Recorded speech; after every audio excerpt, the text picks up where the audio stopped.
This is Joe Wong. Welcome to the Trap Set.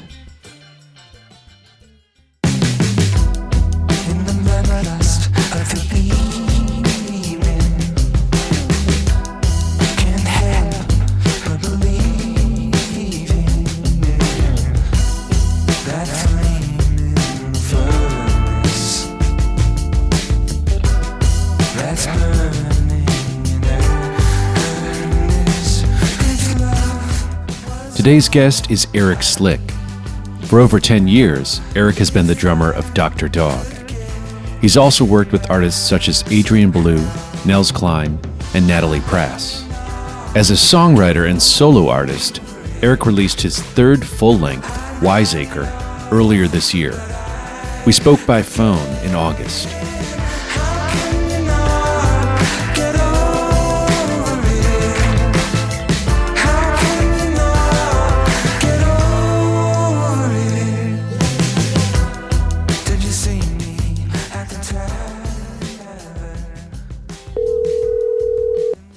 Hello? Eric. Yes. Hey, it's Joe. Where are you? I'm in Nashville, Tennessee. Oh, how is everything over there? Well, I wish more people would adhere to the mask ordinance that's been put into place. Unfortunately, the Broadway section of Nashville is not compliant with any of that. So I've been avoiding downtown on the whole. And also some people at Kroger scowl at me if I'm wearing a mask. But otherwise, things are going about as well as they can be going right now, I'd say. Yeah, the bad thing about them scowling at you when you're wearing a mask is that you can't scowl back at them. I can furrow my brow, though. But usually it's a guy in a camo hat, and I hate to make generalizations because I don't think that they're actually helpful, but in my experience, there's been usually a correlation between camo and scowl. Interesting. Yeah. Where did you grow up? I grew up in Philadelphia, Pennsylvania. In Philly proper? Philly proper. I grew up in a section called Fairmount. That's about 5 minutes outside of Center City, downtown Philadelphia. It's a quaint little neighborhood. Had your mother and father's families been there for years? They weren't in Fairmount. They were in a section in the Northeast called Olney, and my grandfather was a jazz trombonist, and he played in the Buddy Rich Big Band in the 50s, and then played with Billie Holiday and some other people. But he lived in like a working class Jewish neighborhood. Was your grandfather around when you were growing up? Yes, he was. He was around. He was a difficult person, unfortunately. He kind of had that old, like, very old school jazz, almost whiplash times 100 cynicism. So he internalized some of that Buddy Rich energy. Buddy Rich probably yelled at him several times. A lot. My grandpa is on one of the bus tapes, but my grandpa also got fired from the Buddy Rich Big Band because he told Buddy that he wasn't that good at swinging. That Buddy couldn't swing. He told him that my grandpa had the audacity to tell Buddy Rich that he couldn't swing, and so Buddy fired him on the spot. And then later that night, at like 5 o'clock in the morning, Buddy was like beating down my grandfather's door. My mom was probably about 4 years old when this happened. And Buddy was just completely irate that my grandfather even had the audacity to say that he couldn't swing. It got to him. He was obsessing over it. You know, he was a curmudgeon, but he was also Buddy Rich. Legend. So you know, but my grandpa was just a very complicated individual, and you know, in the 60s when the Beatles happened. And I put that in quotations, when the Beatles happened, because to him that was the death knell for jazz music, and jazz music being the predominantly popular music. So he did not like the Beatles and didn't want to adapt and didn't want to do sessions, even though there was work out there for him. He was just very much like, all right, if it's not jazz and it's not this purist thing, then I don't want to be a part of it. Yeah, you know, I heard that attitude from lots of people of that generation. Yeah. Yeah. So when I was in seventh grade, my grandpa never really came to go see me play, but he saw me do a middle school jazz band gig. And I think at the time it was 1999. So our repertoire was pretty funny. We were doing like Santana's Smooth. Oh no. Because it was the year that Supernatural came out. So, Right. a bunch of novice jazz musicians in seventh grade, Smooth is not necessarily outside of our comfort zone, but I remember he was just livid after the show that we weren't playing like a Night in Tunisia or a standard or something. Sounds very angry. He was a very angry man, and I think it took a long time for me to kind of divorce myself from him, but I also recognize that like the lion's share of the musical knowledge that's been passed down does have something to do with him. And it's also this genetic thing, right? Like my grandpa was this musician, this talented musician in Philadelphia. And then my mom played a little bit of guitar. Her sister was a classical harpist in the Philadelphia Orchestra, third chair. It's like there was a lot of music going around on my grandfather's side. So while I honor him, I also have to remember that like he was, a pretty unhappy individual. Yeah, I think there was this weird thing that happened, with that generation of musicians, especially, where the music they were making was the confluence of incredibly, emotionally visceral art and virtuosity and popular success. And that doesn't usually happen, and then it doesn't last for very long when it does. So Exactly. And so I think the unwillingness to adapt is my big takeaway from my grandfather, because I think nowadays, if you want to survive as a musician, you have to adapt in every single possible way. you have to adapt to the algorithm now. You do. Yeah. I mean, there's a little bit of adapting to the algorithm, but there's also just, from a drummer's perspective, I remember like reading a Modern Drummer article 15 years ago about how like we all needed to start buying SPDSs because that was like the wave of the future. It's like, and I was like, what? I got to buy a sampling pad now? Wait, I just play drums. Okay. You have to recalibrate. So it's yes, adapting to the algorithm for sure, but also, adapting in like a survival mode kind of way. Yeah, I mean, I was going to say, for somebody like your mother, she could have gone one of two ways. Either she could have gone as far away from music as possible or gotten into it. Well, my mom definitely rebelled by kind of privately discovering the Beatles and privately discovering the progressive rock of the late 60s. So her diet, musically speaking, in the late 60s, early 70s was a lot of Yes, a lot of King Crimson, Emerson, Lake and Palmer, but then also sort of like fringe jazz. So she still was like appreciative of jazz, but it was more like fusion where, you start getting into the Mahavishnu Orchestra, Stanley Clarke records. My mom was definitely, actively seeking that kind of music, Deodato, like all kind of like what are now considered, bargain bin records. Like that was really big for her. And then, she became a paralegal, a very secure and stable job. She also kind of moonlights as a writer, when she's not doing paralegal work, but she's been doing paralegal work since 1973. And what about your dad? Did he come from a musical background too? Not so much, but he had a voracious appetite for music ever since he was, 9 years old. So, he saw the Beatles on Ed Sullivan, and I know that's sort of a watershed moment for a lot of people from that time period. We see the Beatles on Ed Sullivan, it completely breaks your brain. So I think my dad immediately signed up for the Beatles fan club, got a paper route. He was a paper boy, and then he became, he saved up enough money to buy a Kappa guitar from Sears, Roebuck, which was like, now probably like an $1,000 guitar, but at the time was like the cheapest. Because of people like Jack White. Exactly. This is Jack White's fault. But my dad got this Kappa guitar and started, getting all those Beatles fake books and was teaching himself the Mel Bay chords and all that stuff. And so when him and my mom met, they, you know, became progressive rock diehards together. And then my dad, you know, had some odd jobs and then started working in plumbing supply sales. So he's an accomplished guitarist in his own right, much in like the blues rock kind of vein. But he, you know, much like a lot of people, he decided to take a secure and steady job, and music was a passion and not necessarily the thing that he decided to make his work. And you said that you were in middle school in the late 90s, correct? You know it, yeah. So your parents kind of waited a while to have you. Did you have older siblings?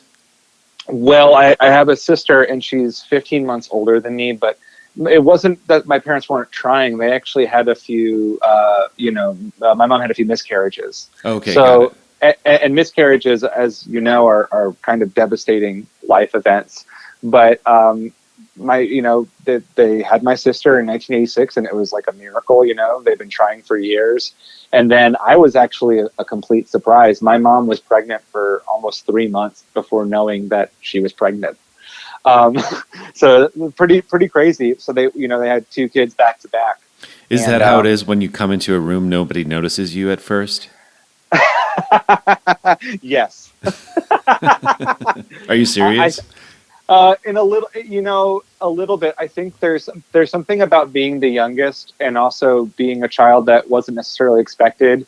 Obviously I love my parents. We're still extremely close, but there is something about being the youngest child where like you're a little bit more unassuming.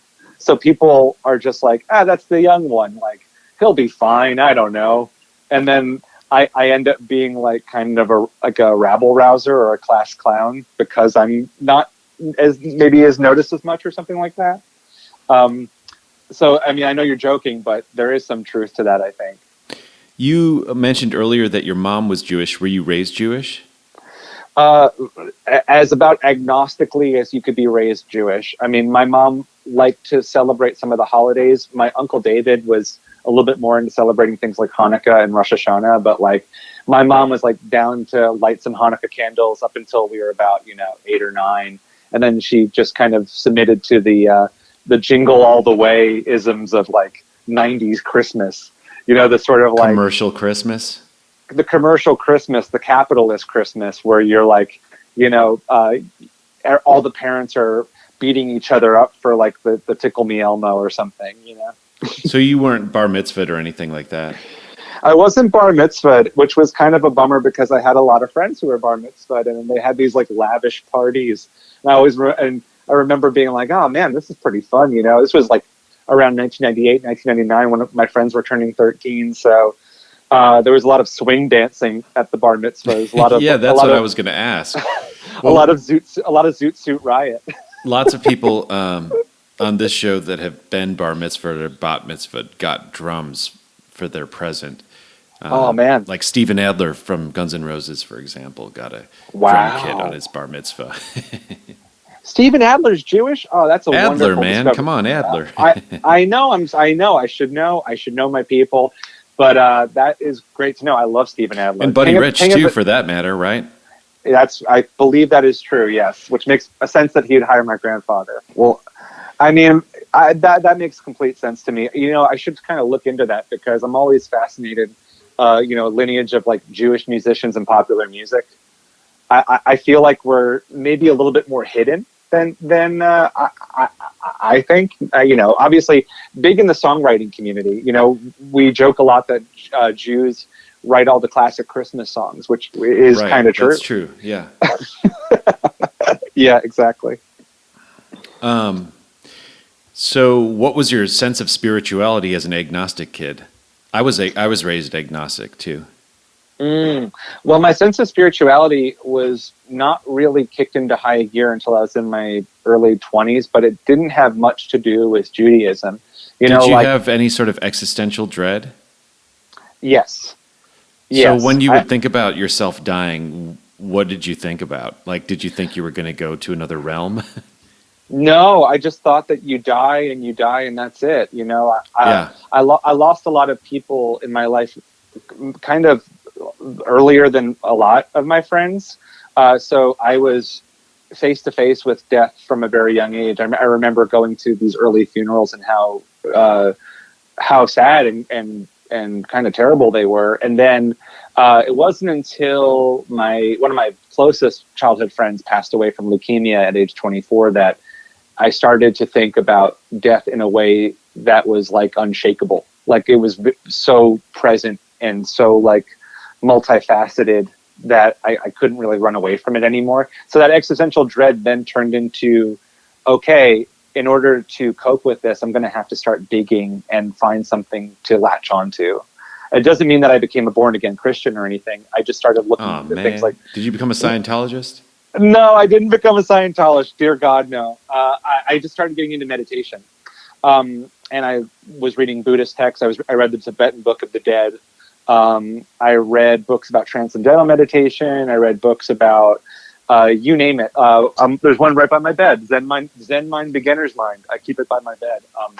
So I was sort of becoming acquainted with the idea of an afterlife, or really just the idea that like your life is a practice and suffering is a part of life. And the more acquainted you become with that suffering, the more prepared you are for death. And that started to become a more healthy way of looking at it, instead of just, you die one day and then it's over, and then, it sucks. It's really bad. And in that process, you start to lose the fear of death a little bit. Oh, I thought that you should just make a lot of money, and that if you can amass enough power and wealth, then you can build a legacy that'll outlast you. It seems like, that would be great. I'm really looking to brand. I'm really looking to get in, Eric Slick. I mean, I'm looking at you, Vic, first. We got to get Slick Sticks. We got to get, I was a little disappointed that Vader didn't put me in an ad for Slick Nuts for the symbols. I really should just become a megalomaniac. When did you start playing music?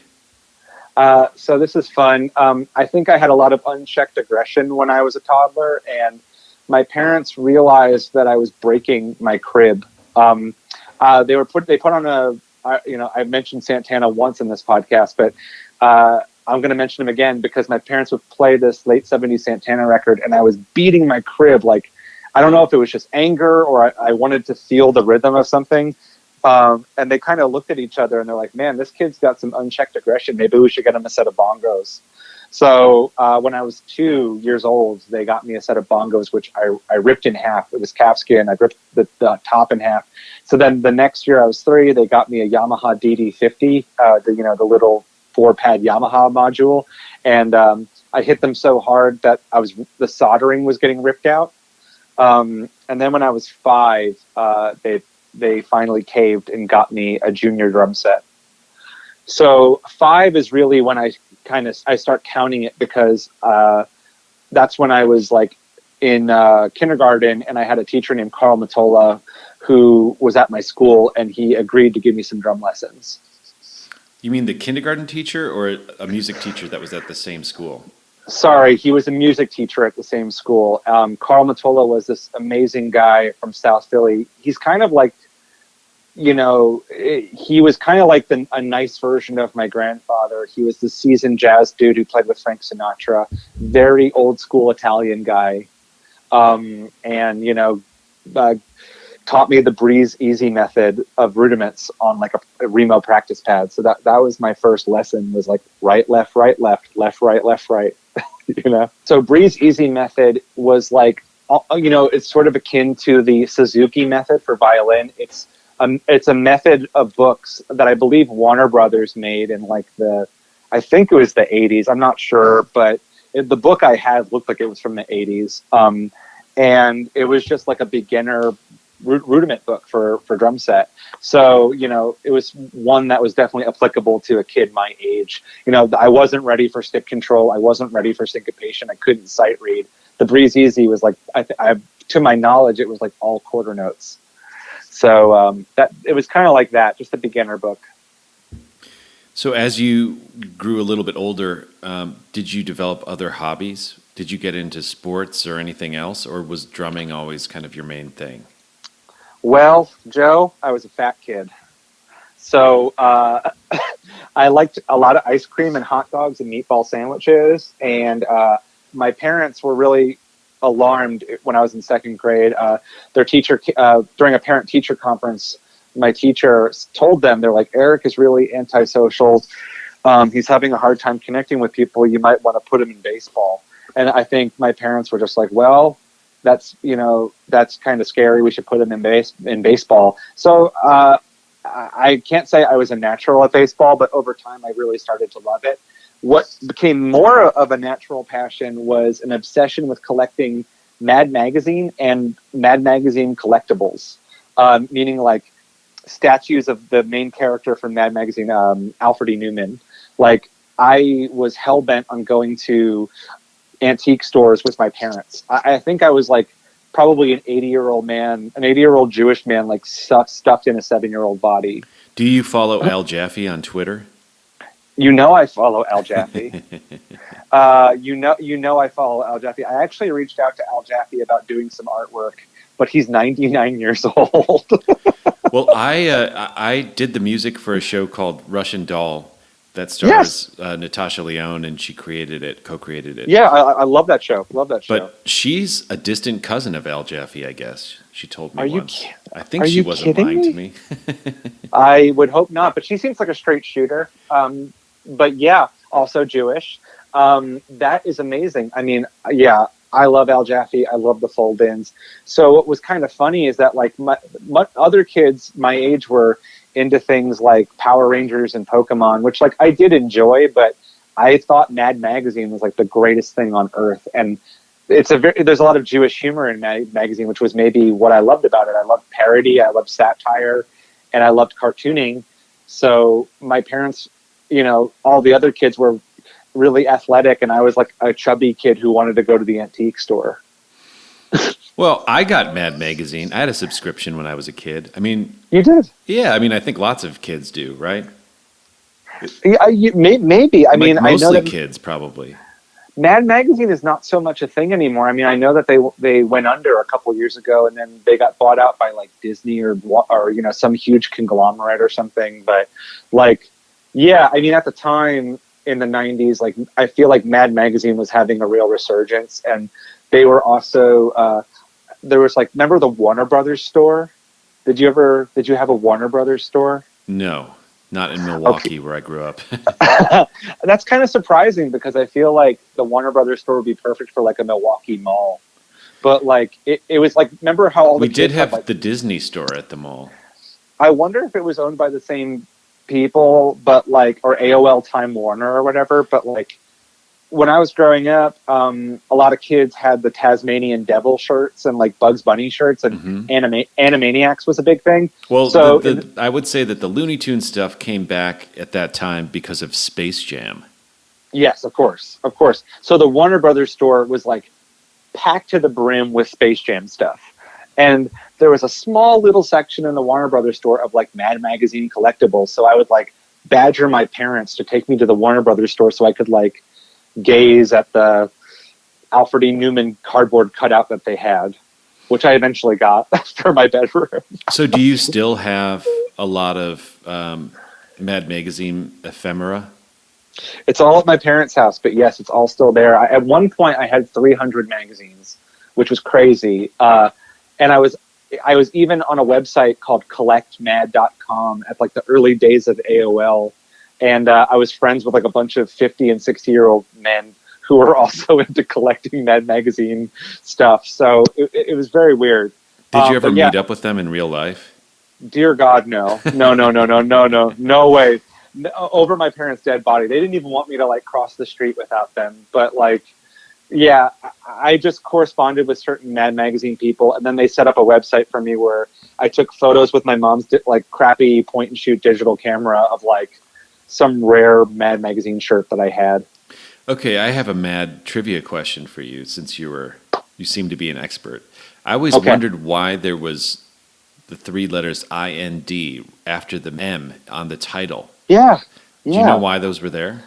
No, and I've always wondered why they're there. Okay, I guess we're not going to solve this mystery. I guess we could go on Google and find out, but we're not going to solve this mystery during this conversation. Mind Mad. I mean, I have no clue, but that is a great question. And I'm sure there's some sick inside joke with like William Gaines, the creator, and Harvey Kurtzman and all and Mort Drucker, like all the people that worked on Mad Magazine. I'm sure there's some sick joke, or it's something stupid.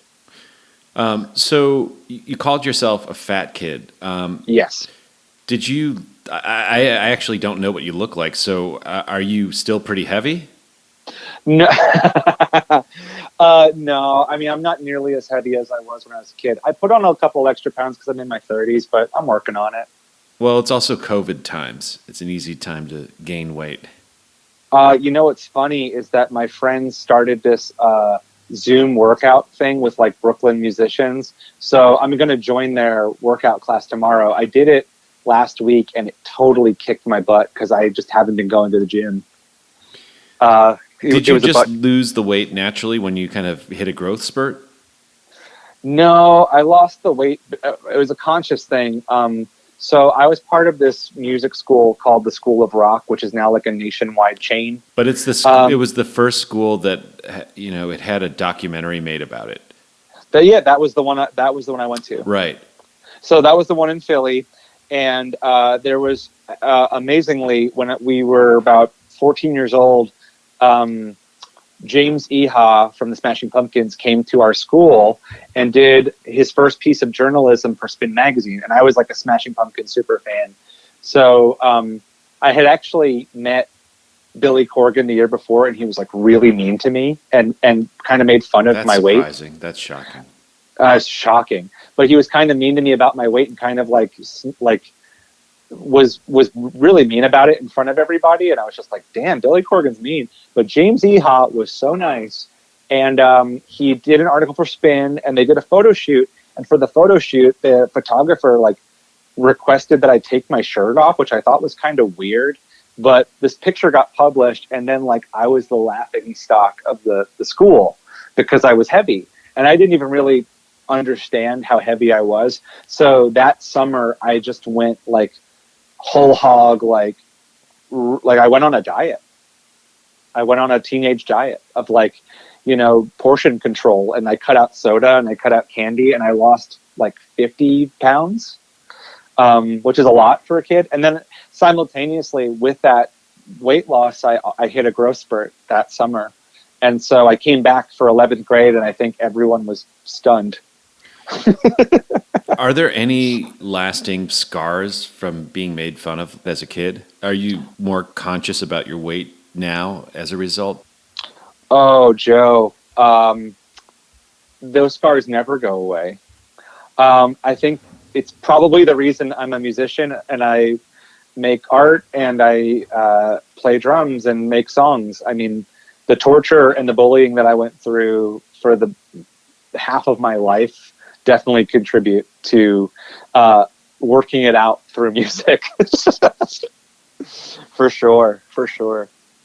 And also using humor as a deflection. Sure. I think a lot of people have been worried about me over the years because I'm always deflecting awkward situations. And I think a lot of that comes from being a fat kid because people are bullying you all the time and you're trying to get to making fun of yourself before they make fun of you. So I was my own bully in a way. And so years. Yeah. What was your internal dialogue like at the time? Oh, my internal dialogue was like, I wish that I was a thin kid. I wish I looked like all the popular kids. And then, you know, be careful what you wish for, because when I did get thin, it was really sad how, like, I had no friends up until that point, really. And then I suddenly had not only a friend group, but like a very popular friend group. And I resented that a little bit. And like people didn't want to talk to me. And then suddenly people wanted to talk to me. So it really messes with you, especially at a time when you're developing and you're like figuring out who you are. So yeah. I hope that answers that question. Yeah, definitely.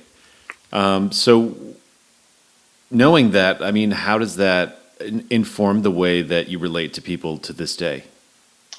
Well, the thing that I'm working on during COVID and quarantine is like learning to love my body, even when it's not in its peak physical form. A couple years ago, I was dating somebody and she said, you have body dysmorphia, right? And I was like, what are you talking about? She's like, that like you have a completely unrealistic view of how your body actually looks. Like what you see in your mind's eye is actually completely different from what people see of you. And conversely, like, I've noticed that when you see a photo of yourself, you wince. And it really took me aback because I was just like, oh, I don't even realize that I'm doing that. And that's crazy. So I'm learning to cope with my body dysmorphia, and I'm kind of confronting it head on during this time. And it's been really, really eye-opening, actually. When you go into a bathroom and you go wash your hands, do you Yep. look at yourself in the mirror? Yeah. And what's your normal response? Normal response is this could be a lot better. And it's okay. What I'm learning is that it's a automated reaction, and if I can be kinder to myself every time I look in the mirror, I think the better, the more I'm going to grow. Not the better I'm often going to be, but the more I'm going to grow and learn to live with the dysmorphia. One of my good friends is a drummer. His name is Joe Russo, from the Benevento Russo duo. He also plays in a band called Almost Dead that does Grateful Dead covers. He also has struggled with weight his whole life. And something that we share is that if we do get on a diet and we lose a bunch of weight, and somebody that we care about says, hey, Joe, or hey, Eric, you look great, it actually hurts because then we give up the diet. Once we get that external validation, it's like a good reason to stop dieting, or stop, like, maybe not even dieting, like just eating healthy. It's like, I look good. Maybe I can cheat a little bit and have like 8 Reese's cups tonight. So we both had to really acknowledge that and sort of pull back from it.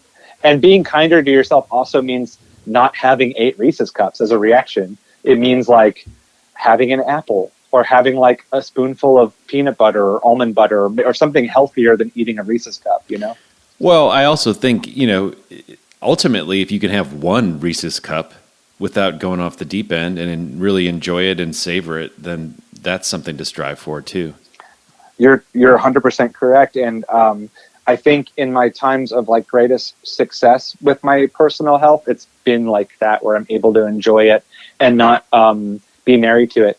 Funny story, when I briefly lived in Asheville, North Carolina, and I went to a hypnotist for candy addiction.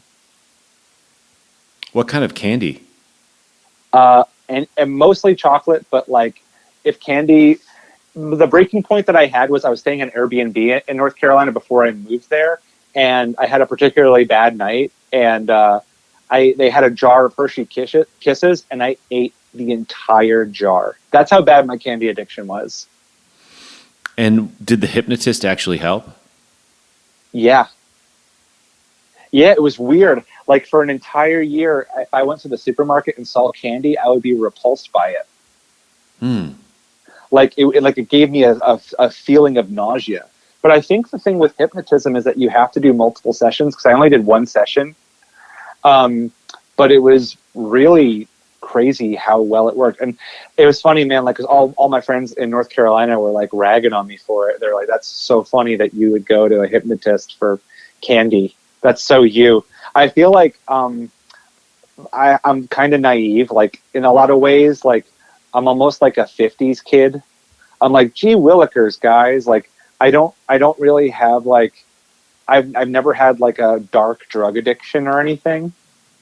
So like the fact that it was a candy addiction, I think definitely suits me pretty well. Well, the thing about having a candy addiction is that it's, less stigmatized than smoking meth. But if you take it to the nth degree, it can be really, really bad for you, obviously. Exactly. So that's what I was trying to tell my friends. I was like, you realize that if I just replace this with like heroin, you guys would be super concerned. But this is like heroin for me in a way. Like, anytime I feel bad feelings, I reach for the chocolate, I reach for the candy. Right. And of course, being overweight is stigmatized. So it's kind of like Yes. That's what it leads to. And these are the same people that tell you look great when you're skinny. Yeah, I know, and I think it's changing. I think we have a lot of new role models, and I'm glad that it's changing. I briefly touched on body dysmorphia on my Twitter page a couple days ago, and I was kind of shocked at the amount of responses I was getting from men, because it really is stigmatized among men too. We're kind of indoctrinated into believing that we should not be vulnerable and should not be sensitive. Sensitivity is seen as a weakness. Which And it so is, yes, I agree. Yes. So I think that being candid about all this stuff is becoming really important to me. So you're 18 years old. You finished high school. Yep. You've had this growth spurt, and you've dieted for the first time, and you've also been studying drums and going to rock school. Mm-hmm. What were your ambitions at the time? At that time, I just wanted to go on tour. So I went to University of the Arts. I got accepted into the jazz program there, jazz performance. And the first semester... Did you love jazz? I did not love jazz. But it was just sort of the natural progression, because at that time I liked all different kinds of music. And my friends were like, if you want to become a master musician, you should learn jazz or learn classical. But there weren't that many classical programs in Philadelphia that I could go to, and I wanted to stay in Philly. And I wanted to play drum set. And at the time I was really into Frank Zappa, but I was also really into Bjork. And the documentary about the rock and roll school was interesting to me, that Zappa was kind of like the ultimate goal of the school. It's like, we'll get you ready to play Zappa.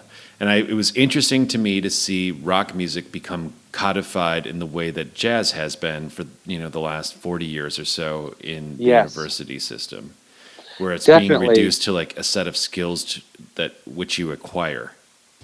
Well, the idea was that if you could play Zappa, there were so many subgenres within Zappa's music happening within one song, and it was so technically demanding that if you could do that, then theoretically you could play anything, which is like, it is kind of extreme and kind of ridiculous, but like, and Zappa's universe is this whole other, you could have a whole other podcast about like how insane the Zappa universe is. But at the time, like, that was my bread and butter. But I was also really into like the Flaming Lips, and I was also really into Bjork, and I was really into like Steve Reich and Philip Glass. Like, I was getting into all this other stuff via, discovering things through Zappa or, through other mediums online. So I'm 18, I'm in jazz school.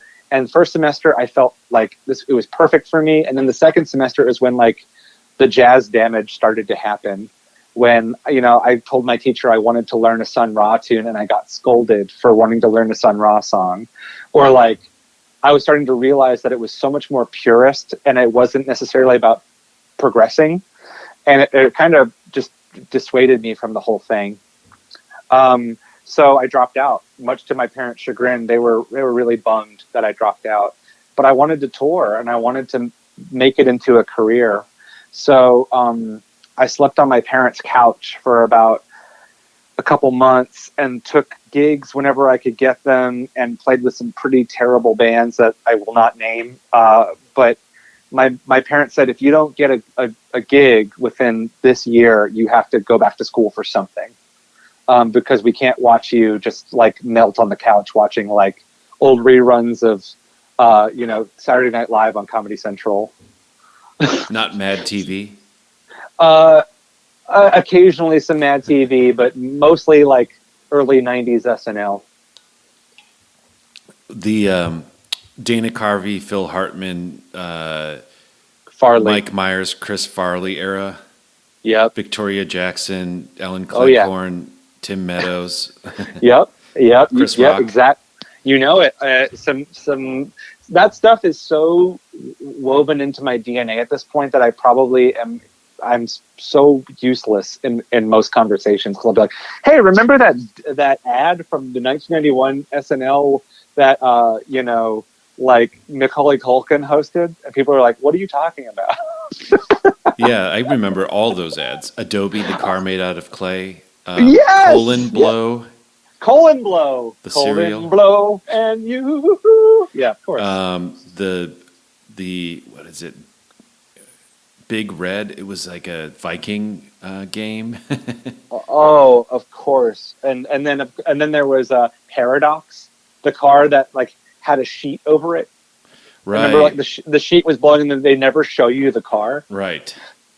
And all those the fake Calvin Klein ads. Obviously, Schmidt's Gay was a big one. Adam Sandler and Chris Farley. Jewish jeans. Remember Oh, Jewish jeans? yeah, and remember three-legged jeans. I don't remember that one, but what else do I remember from that? Yeah, Schmidt's Gay. That was a great one. So many good sketches. A lot of those sketches were written by Jack Handy, Mhm. who is like he's like my comedy Deep idol. Thoughts. Deep Thoughts. I mean, he's so innocent. His comedy is so innocent and pure that like he also wrote Unfrozen Caveman Lawyer. I don't know if you remember that one. The where Phil Hartman sketch, yeah. And I just feel like his style of comedy is like doesn't really exist anymore because it's just so like it's almost childlike.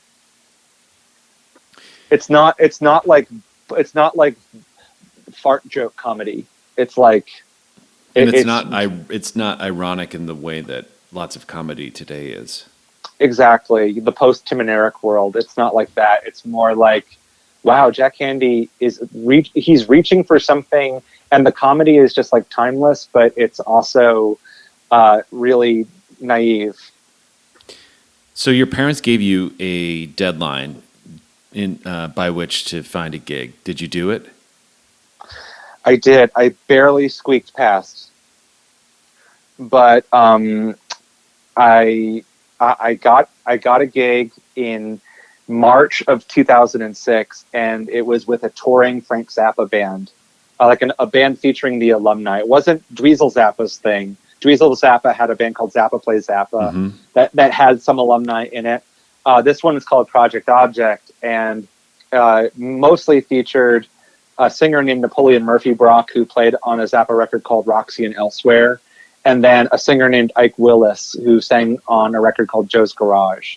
And then there was a Zappa's longest tenured percussionist was a guy named Ed Mann. He was in our band. And then a guy named Don Preston, who was in the original Mothers of Invention. So that was really wild. I mean, I was touring with like 70-year-old men. And you were playing drum kit for that? I was playing drum kit. Yeah, I had this sort of ridiculous... I had a 55 Gretsch kit that I got off of eBay for $400. This was like early days of eBay. Yeah. So that same kit now would probably be thousands of dollars. But what size is the kick drum? It was a 22, 13, 16. It had no bass drum legs, and I had never gone on a real tour.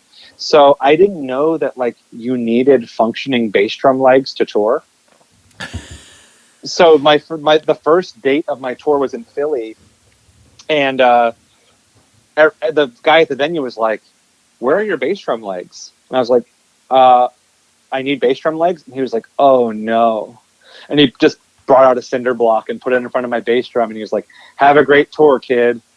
You're gonna need to buy a cinder block."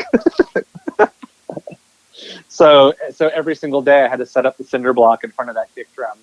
And I also had a set of rototoms that I needed for some of the late 70s Zappa stuff, which was like the Vinnie Colaiuta era, where there's so much rototom, like it's unbelievable. There's like spun rototoms in a 11 tuplet in a bar of 1916. I mean, just absolute insanity. Did it feel like a creative experience to be on that tour, or was it more like an athletic experience? Not a creative experience. It was totally athletic, but some of my fondest tour memories are from playing with the Zappa guys. And I think when it did feel creative was when we were improvising, and there's a lot of improvising within forms in Zappa music.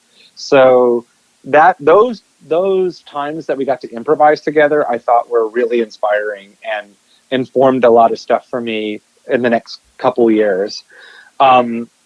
But no, I mean, felt like an extension of School of Rock in a lot of ways. It was just transitioning out of that mindset of playing other people's music as a kid. And then Zappa's music I was very familiar with at that point. And then, it became like, okay, I'm playing Zappa every night.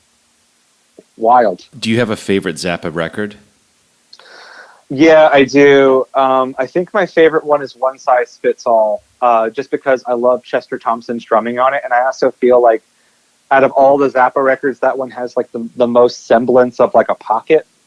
And George Duke is in the band, and I worship George Duke. I think he's incredible. Well, the second drummer we had on this show was Indugu Chancellor, who played a lot with George Duke.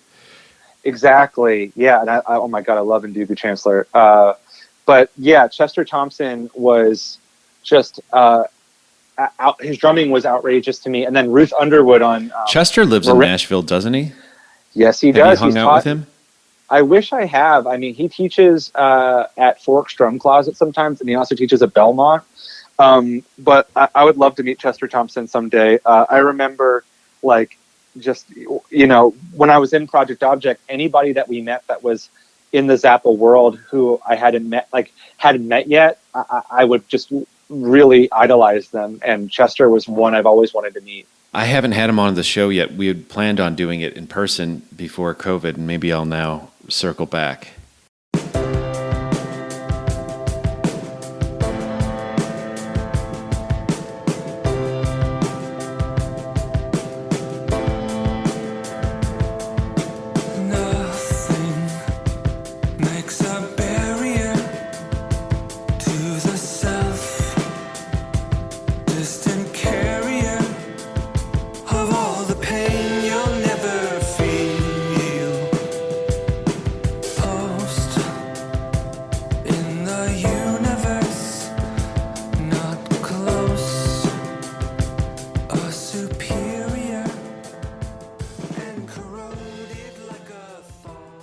What do you think about most throughout the day right now? What do I think about? Well, I put out a record on Friday, so that's been occupying the majority of my brain space. And as I know, you've also just put out a record, or you're in the process of shipping out your record. It occupies a lot of your brain space, and promoting it in a way that feels healthy. But then also, right before COVID hit, my wife and I moved into a new house. So we've been just doing a lot of like stuff around the house and, organizing my little practice studio in the back. I'm going to go pick up a studio desk tonight because I need to like put all my stuff on a desk. Mm-hmm. So it's been a lot of practical stuff, but then also I still have these moments of just, I do have my low moments where I sincerely miss playing concerts and I sincerely miss connecting with people in that way. So I try to keep those low moments minimal if I can. Tell me about the record that you just put out. Yeah. So I started working on it in 2018. I put out one proper solo record of songs before in 2017. And I learned a lot from that experience. I actually recorded it up in Anacortes, Washington at a place called The Unknown. And that was a huge learning experience. I've been making records with people forever. And then, making my own solo record was just a very different experience, as I'm sure you know. So with this one, I really wanted to get better as a songwriter. So it was about a 2-year process of making it. And I had read the Jeff Tweedy book, his memoir. Mm-hmm. And I also he's got a new one coming out about songwriting. I already bought it. But I read that he wrote songs to a timer every day, and that really intrigued me. And then I also read that this artist, Andy Schauf, it put out a record called The Party in 2016. And in that process, he wrote like 100 songs and then whittled it down to 10. And I just thought that was amazing. Like this Herculean feat of songwriting. Like you're going to write all this essentially crap, work through it, and then become a better songwriter in the process because you start to understand what your voice is. So for my new record, I even went in so far as to write a song every day, which was pretty wild. I mean, it can be a mind-numbing experience, but when you zoom out of it, you realize that you've grown, and it was amazing.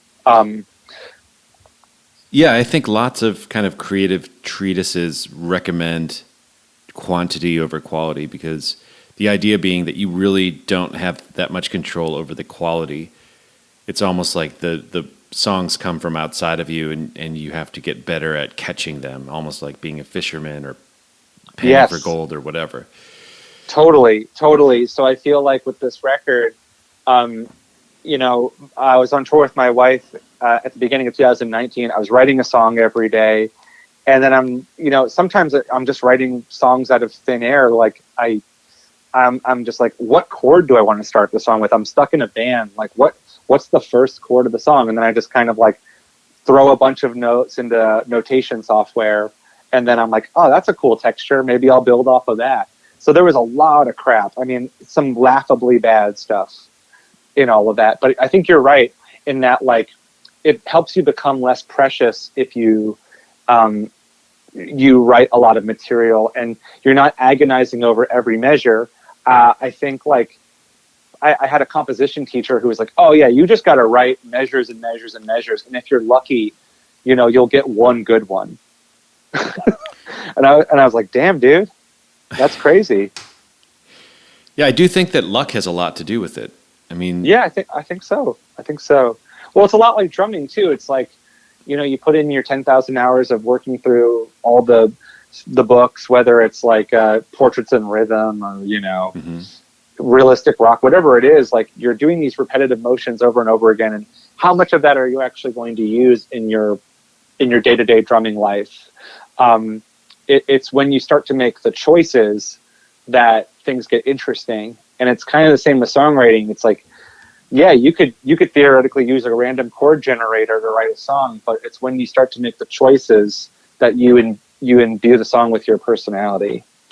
Right. Ultimately, that's the most valuable thing that you can do. Yeah. Because, you know, I think Malcolm Gladwell's an interesting writer, but I think it's reductive to say, oh, you know, you just need to get your 10,000 hours.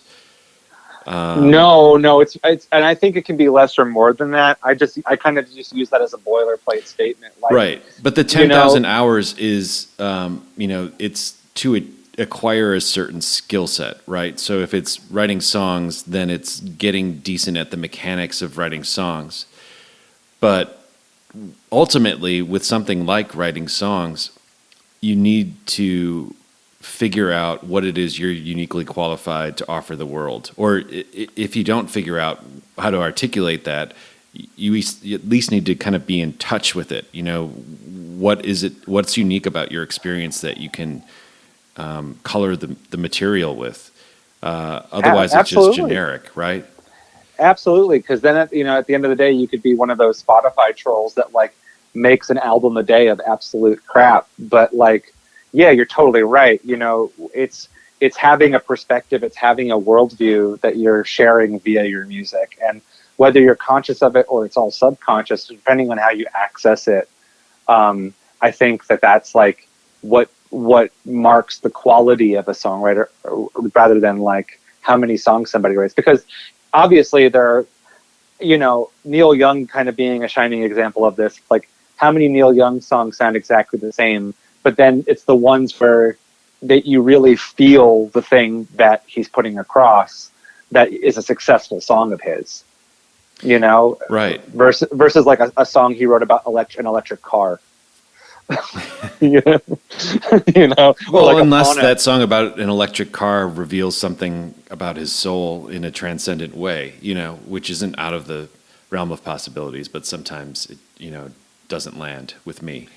But another thing I've kind of realized over the years is that it's also a conversation between the listener and the songwriter. There are certain artists that I couldn't stand earlier in my life, and now their music speaks to me. Yeah, exactly. I mean, so maybe that's why I always say, like, maybe the Lou Reed Metallica collaboration album, Lulu, will speak to me when I'm, you know, in my 60s or something. Joe, you just touched a nerve, because I have listened to that album hundreds of times. It was, you know, a largely derided album when it was released. I mean, Bowie loved it. Yeah, I mean, here's the thing. I just always, I will give somebody of Metallica or Lou Reed's creative stature the benefit of the doubt. Maybe they are onto something that I'm just not ready for. I think so. I mean, either that record is the most pretentious thing in the entire universe, or they actually hit the mark on something that we're not aware of yet. In the same way that like Lou Reed's Metal Machine music is now considered a classic album. Like, right. So I mean, maybe that Chris Cornell Timbaland collab is going to, emerge as a classic too. You just never know. I mean, that album, I don't know if I can totally stand behind, but Lulu is fascinating in how much of a chaotic mess it is. And I actually have a group of friends who are so obsessed with Lulu that like we have a text thread about it. I've joked that I've been on like the Vans website trying to design my own Vans with the Lulu album cover on it. Like, you have no idea how deep of a rabbit hole I've gone down with Lulu. Why? I think I'm fascinated by things that people consider to be bad. And, things that are popular that, like, for example, when I was growing up, I didn't like the band Kiss, and I didn't like the Dave Matthews Band because and I didn't like Fish because they all kind of had this umbrella thing where like they were so popular with all my friends, and I just like didn't get it. And whether or not you think it's bad, like I was just kind of fascinated by like, wait, why do you all like this? So I was like, I'm going to focus on things that are terrible and find the beauty in the things that are terrible. So like, I love the movie The Room. Like I'm obsessed with The Room. I loved when that website Everything Is Terrible came out. Like I was obsessed with Everything Is Terrible because I just love bad stuff. Like there's this movie called Sherlock Bones that's a dog playing Sherlock Holmes. Like I love that movie. I love Mac and Me, the E.T. ripoff movie. That's a McDonald's movie. It's a McDonald's movie that is funded by McDonald's. Maybe it was 100% funded by McDonald's, and it's insane. And I feel the same way about Lulu. Like it's almost like a rubberneck. Like I can't look away from Lulu. So is this like the more mature manifestation of that impulse that made you get into comedy as a kid? This deflection idea. Yes. And I also think that like Lulu makes people really uncomfortable, and I love stuff that makes me feel uncomfortable. Like my favorite records of all time are like, Trout Mask Replica by Captain Beefheart, and sure, Drumbo was one of the early guests on this show. Oh my God, I love Drumbo. I mean, so I was in a Captain Beefheart cover band too, which is crazy. But it's interesting because like albums like Trout Mask Replica and say like the last 5 Scott Walker records are framed in this artier context than say Lulu was presented because of the affiliation with Metallica, right? It's like, definitely. Because like even Scott Walker's last record he made with Sun, yes, a metal band. Yeah, I know. But I love that they're record. Kind of hipper, more underground, intellectually minded, or at least framed band.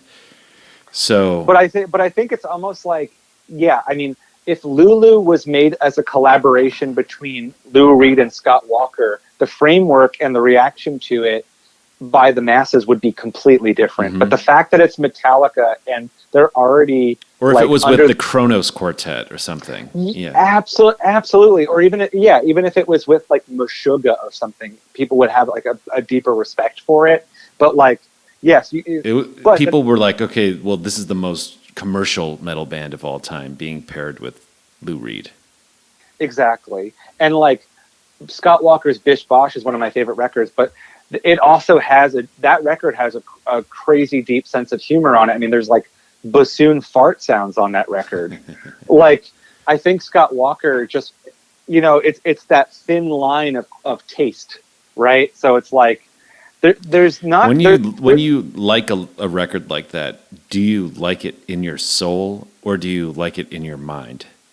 Or both? Trout Mask is a record I love in my soul. And Scott Walker's Bish Bosh is a record that I feel viscerally in my soul.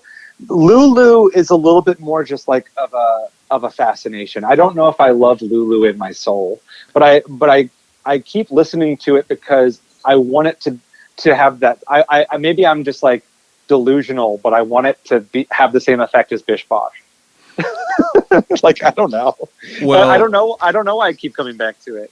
Well, one of my favorite bands is the Shags, whom Zappa famously championed. Yes. And I feel that music all over the place.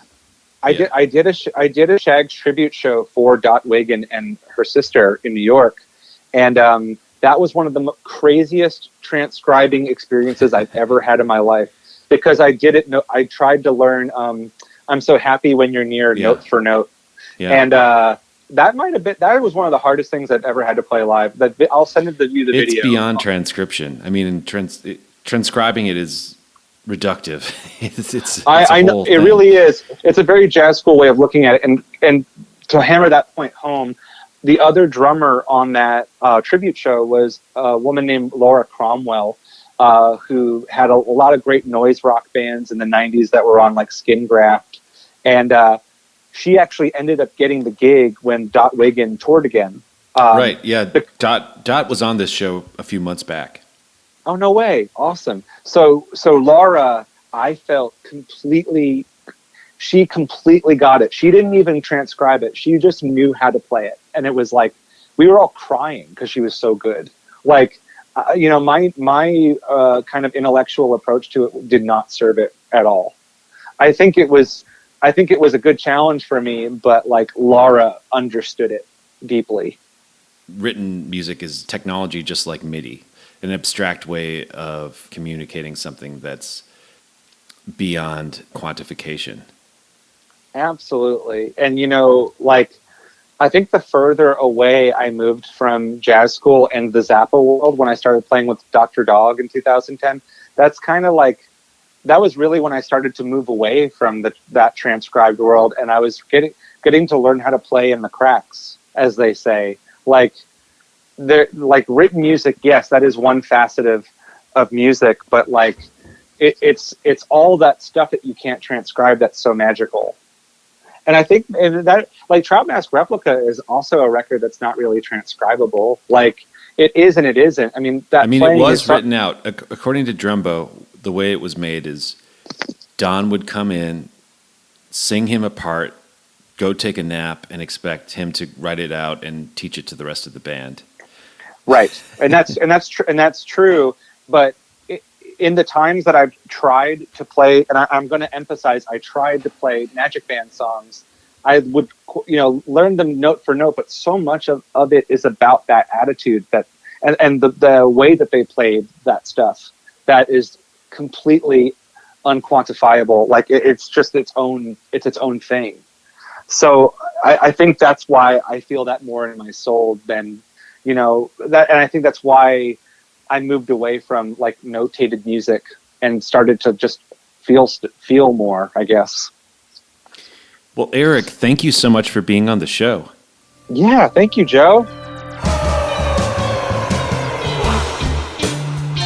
The Trap Set is produced by me, Joe Wong, along with Chris Karwowski, who also edits the program. Follow us on Twitter, Instagram, and Facebook at The Trap Set, and visit our website, thetrapset.net, to subscribe to our show for free. If you enjoyed what you heard today, please donate to our show. If you can't afford to donate, please tell a friend and give us a good rating on iTunes. Send your feedback and guest requests to thetrapset@gmail.com.